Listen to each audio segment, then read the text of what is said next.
Olá, meninos e meninas. A tireoide possui dois hormônios, o T3 e o T4. O T4 é conhecido como tiroxina. A tiroxina é produzida, sintetizada dentro das nossas células a partir de um aminoácido conhecido como tirosina. O aminoácido tirosina possui um anel benzênico, um anel aromático em sua estrutura. E esse anel aromático passa por uma reação de substituição eletrofílica aromática, catalisado por enzimas das nossas células, e é produzido então a tiroxina, o hormônio T4, onde acontece a inserção de um iodo nesse anel aromático. Esse processo é conhecido como halogenação na substituição eletrofílica aromática. Quer conhecer mais a respeito desses assuntos e aprender química orgânica? Vem comigo, eu sou o professor Gustavo e sugiro que vocês assistam essa aula até o final.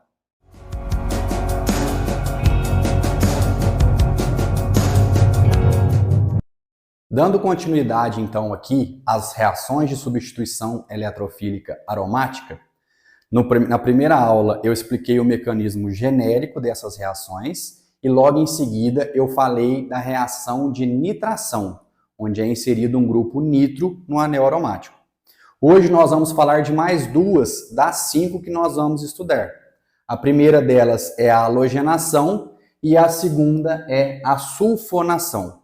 São reações importantíssimas e eu trago aqui o mecanismo dessa reação e eu trouxe na introdução dessa aula uma halogenação que acontece dentro das nossas células. E como eu disse para vocês no início do curso, a minha intenção é agregar aqui conhecimentos de química orgânica com bioquímica, porque a gente precisa entender que as duas disciplinas estão interligadas. Nós somos compostos orgânicos. As nossas células realizam muitas dessas reações que a gente está estudando aqui. Então, além de precisar desses conteúdos na química orgânica, a gente vê e isso acontece no nosso cotidiano o tempo todo. Tudo bem? Então, nós vamos falar aqui começando pela halogenação. Então, olha só, nós vimos um caso de halogenação nas reações de adição a alcenos e alcinos. Lá era adicionado um halogênio em cada lado dos carbonos da dupla. Esse processo nós vimos na aula passada que não é possível para os compostos aromáticos devido à presença da aromaticidade, da ressonância, que torna esses compostos extremamente estáveis. Mas dá para a gente fazer uma halogenação usando o cloro ou o bromo, como está representado aqui, só que ao contrário da adição, vai ser inserido apenas um átomo de cloro e não 2, para que a aromaticidade possa se reestabelecer. E nós vamos gerar ácido clorídrico como subproduto, o que é retirado depois do meio reacional. Reparem que para que essa reação aconteça, a gente precisa usar um catalisador ácido, conhecido como cloreto férrico. Então, se não tiver a presença do cloreto férrico, essa reação também possivelmente não irá acontecer. Tudo bem? Então, a gente reage um anel aromático, o benzeno, com o cloro, por um processo conhecido também como halogenação, mas agora para a substituição eletrofílica aromática, produzindo então o cloreto de benzeno ou cloreto benzeno e um subproduto. Vamos ver como que é o mecanismo dessa reação? A primeira coisa que acontece quando a gente usa catalisador é sempre preparar aqui o eletrófilo para que ele possa receber o ataque da ligação π do anel aromático. Então reparem, nós vimos na aula de adição que o cloro de um lado e o cloro do outro não apresenta uma diferença de eletronegatividade, porque os dois átomos são idênticos. Então, primeiro, esse cloro tem que reagir com o seu catalisador, fazendo uma complexação. Olha só, o cloro, os dois átomos de cloro vão se complexar ao cloreto férrico, formando uma estrutura extremamente reativa. Por que disso? Porque, olha só, nós formamos uma carga negativa no átomo de ferro, que é um metal, odeia essa carga negativa, ele não gosta dessa carga, e nós formamos um cloro aqui com carga positiva. Um halogênio com carga positiva também não gosta dessa carga. Ou seja, isso aqui é uma forma de acelerar aqui o processo de reação. Então, assim que a gente formou esse complexo, agora sim o eletrófilo está preparado para reagir com o anel aromático. Então, o que vai acontecer? Lembrando que a gente coloca aqui o anel aromático com as ligações π dessa forma localizadas para que o mecanismo possa ser entendido. Mas não se esqueçam jamais que, na verdade, a forma correta é essa aqui, onde os elétrons π estão deslocalizados. Bom, eu escolhi pegar essa dupla, essa insaturação, para representar o mecanismo. Quando esse complexo que foi formado, extremamente instável e extremamente reativo, se aproximou do anel aromático, olha o que vai acontecer aqui. Esse cloro aqui, ó, ele está neutro. Entretanto, ele é irmão desse cloro que está com uma carga positiva. E assim como nós já vimos para o carbono, esse cloro tende a trazer os seus elétrons mais próximos desse cloro para diminuir essa carga positiva em cima dele. Os dois são irmãos, então um tenta ajudar o outro. Formando então aqui uma carga parcial positiva em cima desse cloro também. Não é uma carga real, mas é uma carga parcial. Quando isso acontece e esse complexo se aproxima do anel aromático, os dois se chocam, os dois elétrons da ligação π atacam esse cloro aqui da esquerda. E aí esse cloro vai ser inserido no anel aromático. Reparem, esse cloro foi inserido no anel aromático, ele está representado aqui, e essa ligação, que tem dois elétrons presentes, é uma ligação covalente, se rompe vindo para cima do cloro que estava com a carga positiva. Então esse cloro aqui, que estava com essa carga real positiva, ele deixa de ter essa carga aqui. Então isso aqui já começa a estabilizar essa molécula de novo.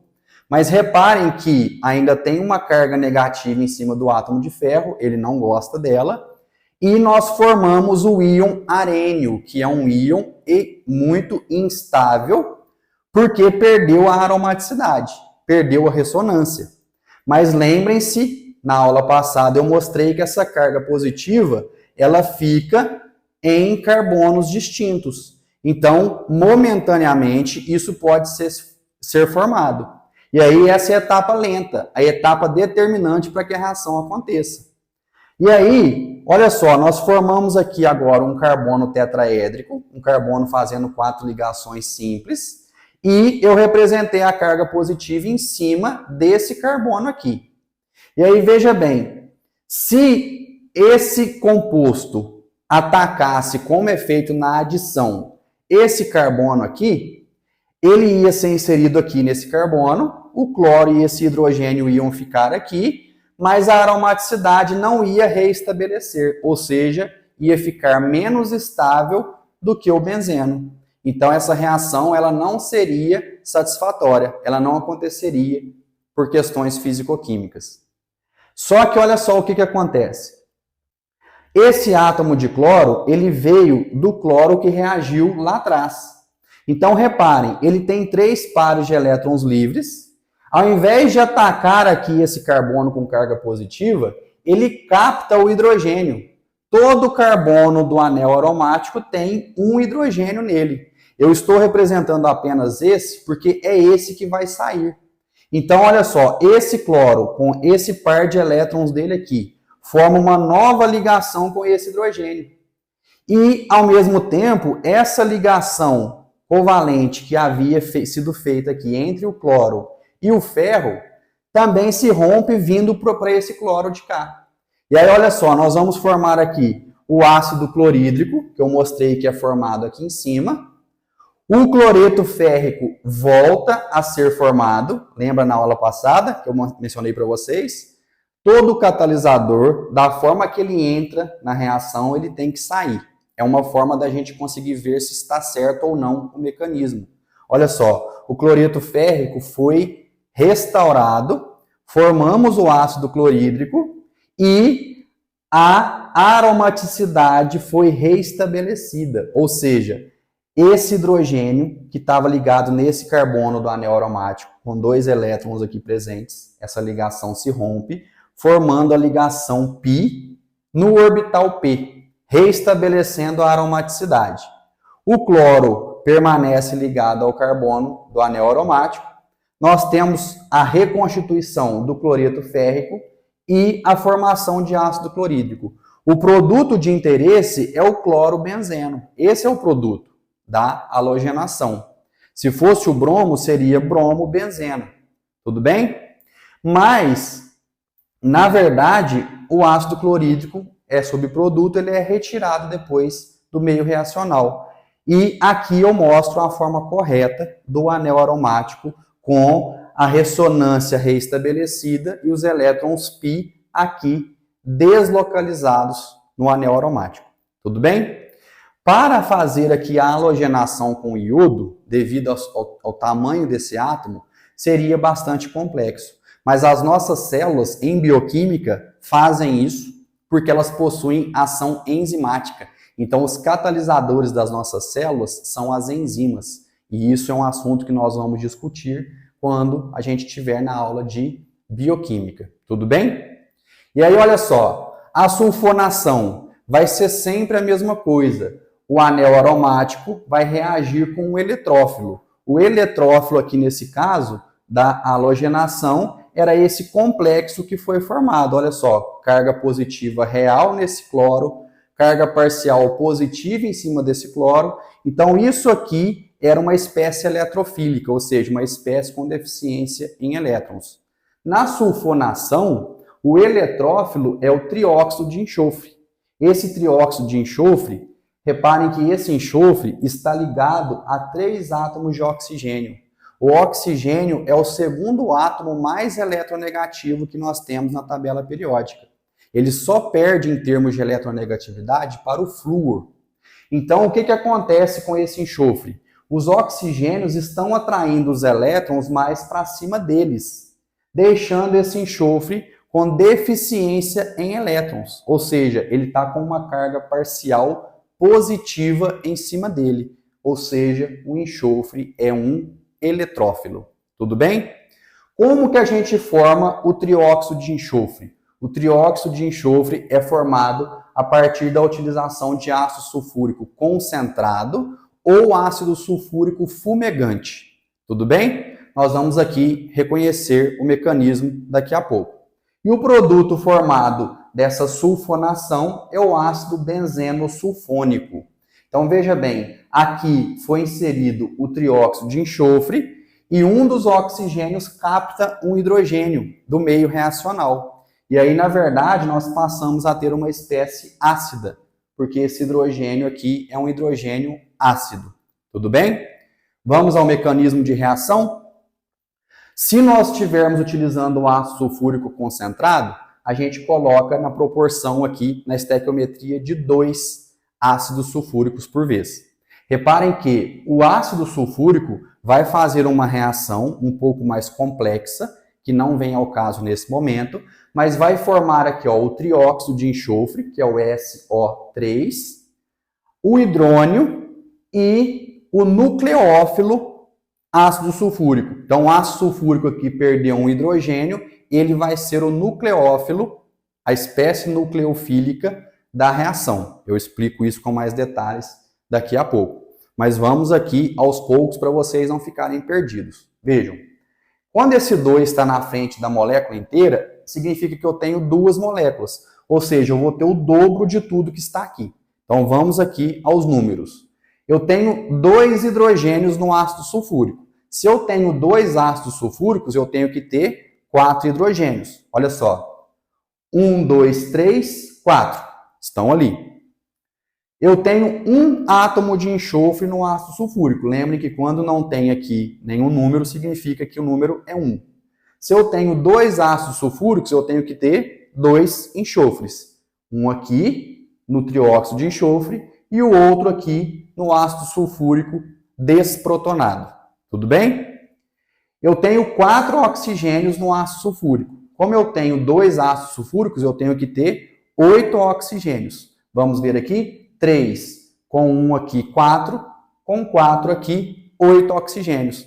Então aqui acontece uma reação onde desmembra aqui os ácidos sulfúricos concentrados, eles reagem entre si, formando o trióxido de enxofre, que é o interessante para nós aqui, que é uma espécie eletrofílica. Assim que o trióxido de enxofre foi formado, o anel aromático pega uma das suas ligações π deslocalizadas, ataca o enxofre. Reparem que o enxofre faz 6 ligações covalentes com o oxigênio. Quando ele vai formar uma nova ligação com esses 2 elétrons aqui da ligação π, para ele não ficar fazendo 7 ligações, uma dessas ligações do oxigênio se rompe, vindo com os 2 elétrons para cima do oxigênio. Então, reparem, o enxofre fez uma nova ligação com o anel aromático, com o anel benzênico, está aqui representada a ligação. 2 oxigênios permanecem ligados ao enxofre por uma dupla ligação, e um dos oxigênios fica com uma ligação simples, 3 pares de elétrons livres e uma carga negativa em cima dele. Isso aqui ainda pode fazer ressonância, mas é assunto para um outro momento. Tudo bem? Aqui foi formado o íon arênio. Essa aqui é a primeira etapa, é a etapa lenta. Por quê? Porque perdeu a aromaticidade, perdeu a ressonância. Formou uma carga positiva no íon arênio, que pode se deslocar aqui nesses carbonos do anel aromático, mas logo em seguida, o nucleófilo, que é esse ácido sulfúrico desprotonado, com essa carga negativa, vem aqui e capta o hidrogênio do carbono que está ligado ao enxofre. Esse carbono aqui, ó, passou a ser um carbono tetraédrico, fazendo 4 ligações simples. Para que a aromaticidade se reestabeleça, ao invés do nucleófilo, como acontecia nas reações de adição, atacar esse carbono com carga positiva, no caso do benzeno, ele não faz isso, ele capta o hidrogênio do carbono onde foi inserido o eletrófilo. Olha só. E aí, quando ele capta esse hidrogênio aqui, ele é reconstituído na forma de ácido sulfúrico novamente. Então, o ácido sulfúrico é um catalisador, ele voltou a ser ácido sulfúrico neutro. E aí, esses 2 elétrons que estavam presentes entre esse carbono e esse hidrogênio passam a ser os elétrons π e a ressonância se reestabelece, a aromaticidade volta, ou seja, o benzeno volta a ficar estável. Por isso que essa reação acontece. E aí, veja bem, esse oxigênio aqui com carga negativa, ele ainda está instável também. Só que nós formamos o hidrônio, que eu mostrei aqui em cima. O hidrônio tem 3 hidrogênios e uma carga positiva nesse oxigênio. Então, o que acontece? Esse oxigênio aqui pega um dos seus pares de elétrons e faz uma ligação nova com um dos hidrogênios do hidrônio. Formou, então, uma nova ligação que eu representei aqui, ó, OH, essa hidroxila ácida. O ácido sulfúrico foi reconstituído e o hidrônio que havia sido formado forma uma molécula de água, que também é estável e fica ali no meio reacional. Ou seja, nós formamos o ácido benzeno sulfônico a partir da sulfonação. Tudo bem? Nós já vimos aqui, então, até esse momento, as reações de nitração, halogenação, sulfonação. Na próxima aula, nós vamos falar a respeito da alquilação de Fidelcrafts e a acilação de Fidelcrafts. Tudo bem? Eu espero sinceramente que vocês tenham entendido essa aula, que vocês consigam resolver exercícios. Se vocês se comprometerem, tiverem disciplina e estudarem, o restante deixa comigo.